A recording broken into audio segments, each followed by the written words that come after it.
Olá, nesse momento eu gostaria de apresentar então um trabalho nos trilhos da precariedade, o que veio, o que pensa as trabalhadoras da Zona Leste sobre o transporte público. Antes, um pano de fundo teórico, em que a gente tenta compreender o que é essa mobilidade precária, tanto quanto produto, quanto uma necessidade do espaço, né? E que para fazer essa leitura de produto e de necessidade, a gente precisa fazer uma inter-relação entre sociedade, transportes e território, né? Então, esse foi um pouco a questão conceitual que eu busquei permear no meu trabalho.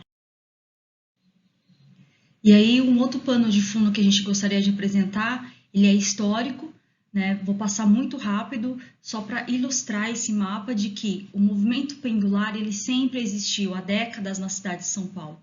E esse mapa foi feito, por exemplo, com os dados da pesquisa Origem e Destino de 87. Né? Então, é só para a gente lembrar de que, assim, o planejamento, até que ponto o planejamento foi e levou em consideração todos esses dados existentes há muito tempo para a gente ter a configuração hoje do transporte público. O objetivo geral do trabalho, diante dessas duas questões apresentadas agora, foi compreender a percepção das condições de mobilidade, né, de trabalhadores que residem na Zona Leste e diariamente saem das suas casas para trabalhar no quadrante sudoeste do município de São Paulo. E aí a gente utilizou uma entrevista, foi realizada, né, entrevistas com um questionário semi-estruturado, e as três, apesar de não se conhecerem, né, foram três entrevistadas que moram na Zona Leste. Apesar delas não se conhecerem, nas respostas foi ficando claro para a gente na análise que três grandes temas surgiram: a questão do corpo, a questão do tempo e a questão das conexões. E aí o primeiro item, então, que a gente gostaria de trabalhar, né, já nos resultados, é a questão do corpo, em que uma delas coloca, então, que sim, são superlotados, a questão do desconforto, ela existe, claro, e você fica meio sem saber o que é assédio e o que não é. Isso chamou muito a minha atenção. Então, se a gente fizer uma conexão com o parágrafo ao lado, colocado por Carvalho e Macedo, o transporte público, ele é um contexto conflitante e contraditório, né, e que ele nos permite, né, as mulheres nos permite a pensar que a gente não consegue distinguir o que é assédio ou não, porque a gente se encontra em lugares conflitantes, contraditórios, incompletos e fragmentados. Então, isso foi bem difícil escutar, né? Mas enfim. E aí, o segundo ponto, né, a questão do tempo.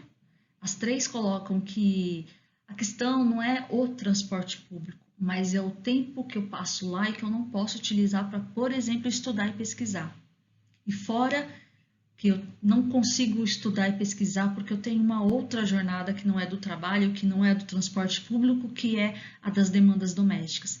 E aí eu gostaria de chamar um pouco a atenção para aquilo que o professor Milton Santos fala, aqui no parágrafo ao lado, de que nem todos os homens têm o mesmo comando sobre o tempo da cidade.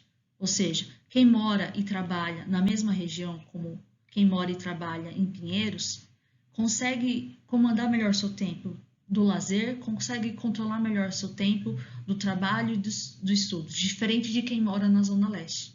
Então, o espaço, ele também comanda o tempo.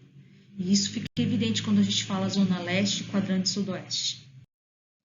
E aí, o último item, então, conexões, né, em que as três acabam colocando essa importância, reconhecem o quanto ajuda essas integrações entre os diferentes modais.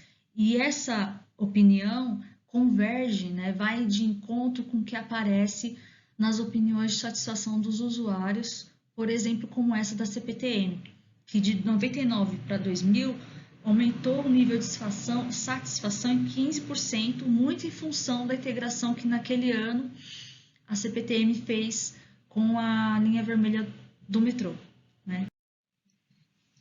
E aí, já partindo para as considerações finais, aqui a gente consegue abranger tanto a questão do corpo quanto a questão do tempo. A gente entende que são dois temas aí, duas categorias são capazes de representar a discussão da precariedade no transporte público, né? E aí, por fim, a gente acredita que, para além da melhoria, da redução dessas 3 horas diárias que as pessoas passam dentro do transporte público, né, é preciso também a gente coletar, saber, entender como se vive essa distância, e não só a distância do hora-relógio, a diminuição dele, mas é como se vive no transporte público, né? Então, essa é uma consideração importante para nós. E aí, como me resta alguns segundos desses preciosos 6 minutos, eu gostaria muito de agradecer ao meu orientador, professor Dr. Ricardo Barbosa da Silva, geógrafo, que eu aprendi a admirar muito, admiro, e tamo aí. Obrigada.